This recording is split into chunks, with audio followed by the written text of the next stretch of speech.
Introduction. The India versus Bharat controversy is a complex and enduring debate that has captured the imagination of India's political and cultural landscape.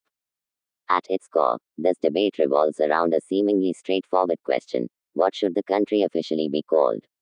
Is it India, the name most commonly used in English and familiar to the international community, or Bharat, a term steeped in historical and cultural significance, rooted in India's ancient past? Yet, this debate transcends linguistic nuances, delving deep into questions of national identity, cultural preservation, and political symbolism. What is the controversy about? The India versus Bharat controversy is a profound and multifaceted debate that pivots around the selection of the official name for the nation.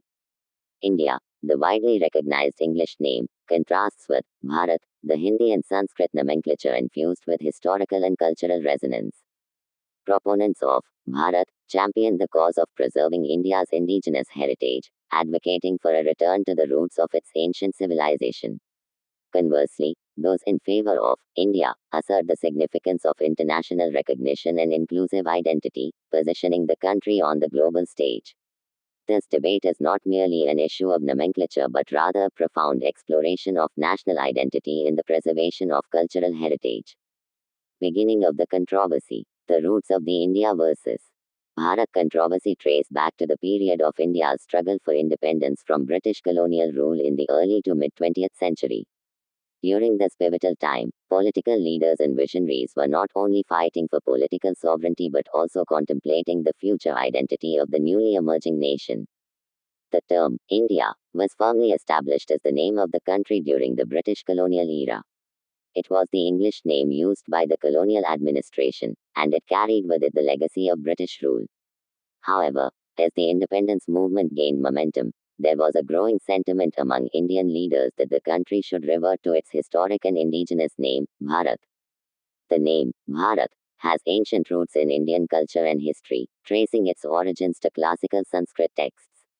It is a name that embodies a sense of continuity with India's rich past, its civilization, and its deep-rooted cultural traditions.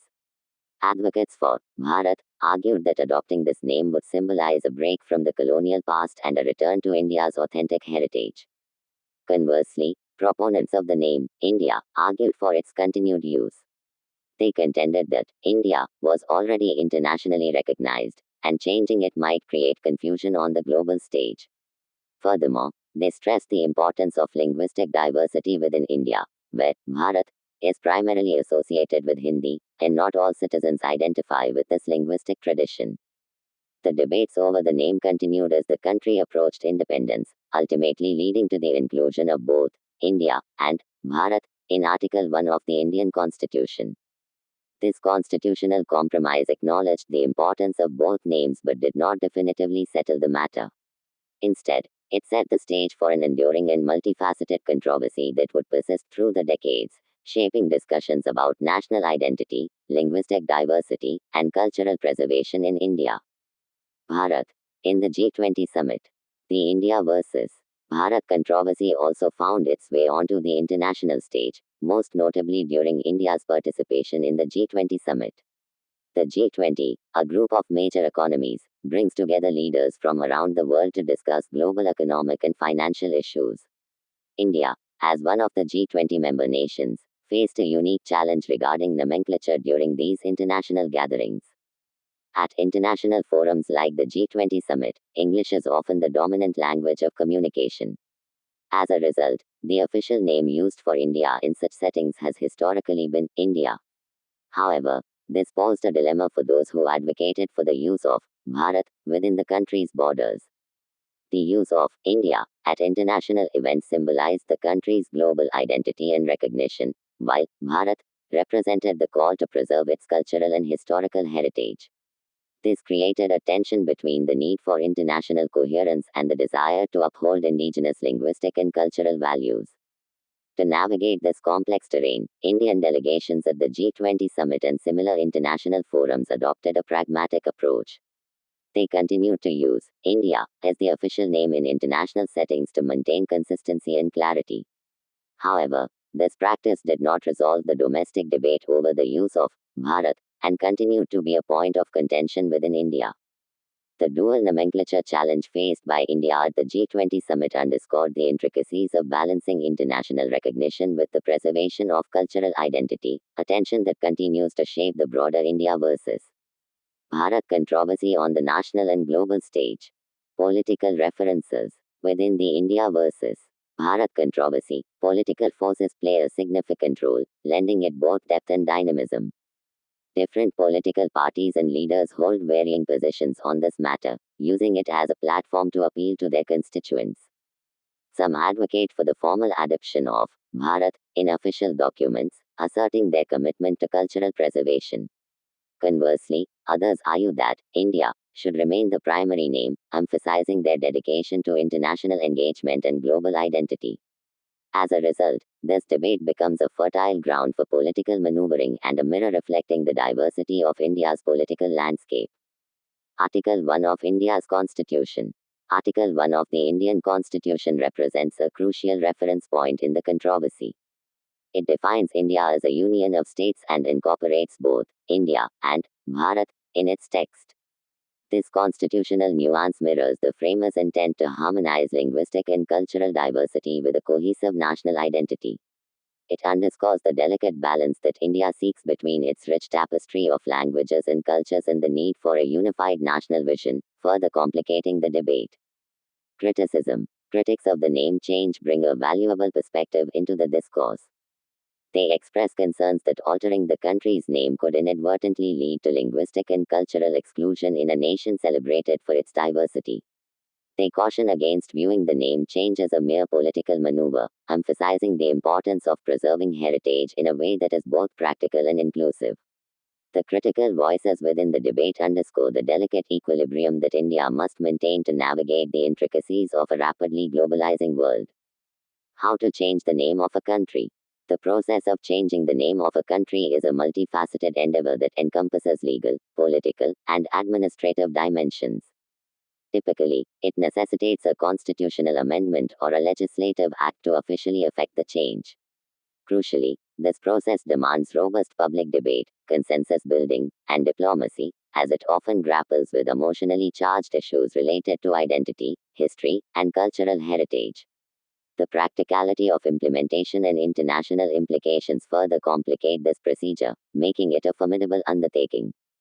Why changing the name of a country is important. Changing the name of a country can carry significant implications and is often considered an important decision. Here are some reasons why it is important. 1. Cultural and historical preservation. A country's original name may hold deep cultural and historical significance. Changing it can be a way to reconnect with or preserve a nation's heritage and identity. 2. Political transformation. In some cases, a name change can signify a political transformation. It might signal a shift from colonial rule to independence, a change in government structure, or a break from a controversial past. 3. Rebranding and perception. Altering a country's name can impact its international perception. It may be seen as a fresh start or an opportunity to redefine the country's image on the global stage. 4. Language and linguistic diversity. Countries with multiple languages and linguistic communities may change their name to reflect the diversity within their borders and promote linguistic inclusivity. 5. Geographical accuracy. Occasionally, a country's original name may not accurately represent its geographical or cultural diversity. A name change can correct this discrepancy. 6. Conflict resolution. In regions with historical disputes over names, changing a country's name can be a step towards resolving conflicts and promoting peace. 7. National identity. A country's name can play a significant role in shaping its citizens' sense of national identity. A name change may influence how people perceive themselves and their country. 8. Legal and constitutional updates. Updating a country's name in legal and constitutional documents ensures that the nation's foundational documents accurately reflect its current identity. 9. Economic opportunities. A name change can also create economic opportunities, such as increased tourism or foreign investment, by presenting the country in a new light. Overall, changing the name of a country is a decision that should be carefully considered, as it has far-reaching implications for a nation's identity, perception, and historical legacy. Such changes often require broad consensus and a thoughtful, inclusive process to ensure that the decision aligns with the interests and aspirations of the country's citizens. Countries who have changed their names. The global landscape provides valuable insights into the complexities and outcomes of changing a country's name. Numerous nations have undertaken this endeavor for various reasons, including political, cultural, or identity related factors. For instance, Burma transformed into Myanmar, Ceylon rebranded as Sri Lanka, and the dissolution of Czechoslovakia led to the emergence of the Czech Republic and Slovakia. Each of these transitions bore unique consequences, shedding light on the multifaceted nature of the renaming process and its far-reaching impacts. Conclusion. The India versus Bharat controversy is a multifaceted and enduring debate that reflects the complexity of India's cultural, linguistic, and political diversity. It highlights the need for careful consideration of historical and cultural heritage while recognizing the importance of maintaining inclusivity and international recognition. Any decision regarding the country's name should involve a comprehensive and democratic process to ensure the best outcome for the nation as a whole, both within its borders and on the global stage. The dual nomenclature challenge faced by India at international forums like the G20 serves as a reminder of the ongoing tensions between these considerations, underscoring the significance of the debate for India's past, present, and future.